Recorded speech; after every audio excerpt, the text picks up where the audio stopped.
Welcome everyone to episode 13. I am your host, the Irish Hulk. I apologize that I'm sending this out so late. I'm not going to make any excuses, so I'm just going to get on with it. As far as TNA goes for the past 2 weeks, I am just disgusted, utterly fucking disgusted. The only good thing is they actually went on the road, and hopefully they're going to begin doing more of that to get a product out to more individuals. Otherwise, everything they've been putting on TV has been utter shit, and I haven't seen any major promotional setups for Bound for Glory, because that's their major pay-per-view. I don't see this company going up anymore. I just see it keep going down, and hopefully it's not going to go out of business, because then it's only going to be WWE, and hopefully in a couple of months Ring of Honor. Now back to WWE. I did see all of the programming, and all the programming I missed because of Hurricane Irene.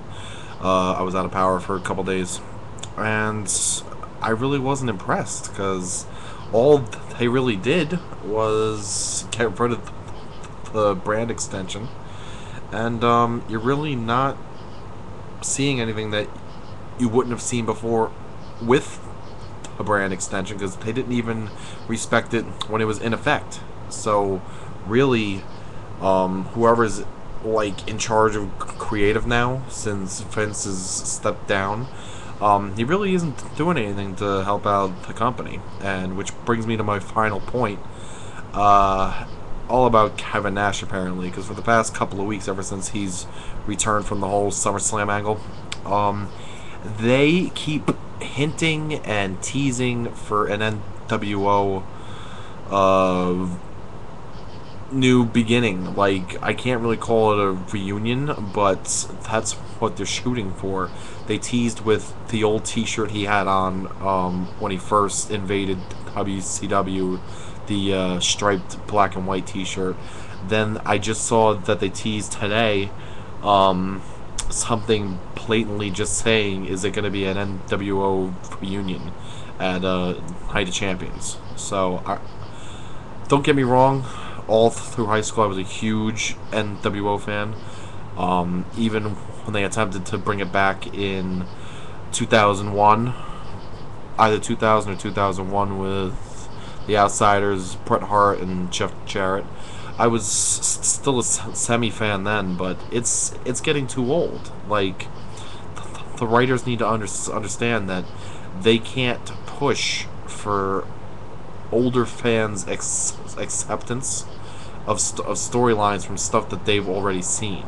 We want new stuff from new individuals, and every once in a while you can bring back an old-timer, have him involved in an angle somewhat, but don't revolve the company around these older people, because you're not even building up your younger guys. And I'm sorry, but even though John Cena has been world champion on and off for the past 6 to 7 years, he still isn't really built up.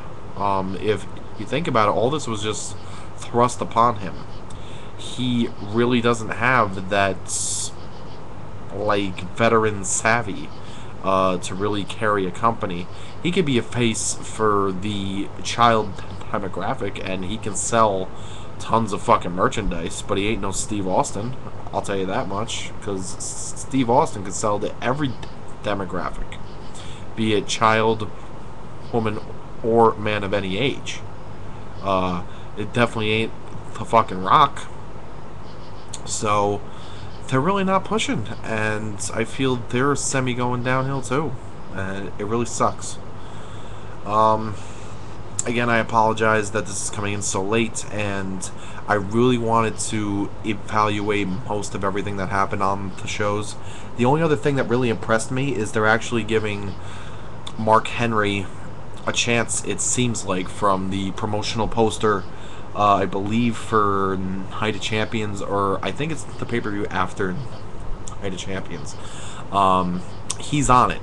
So even if he loses at Night of Champions, he's still going to be getting an extra shot, it seems like.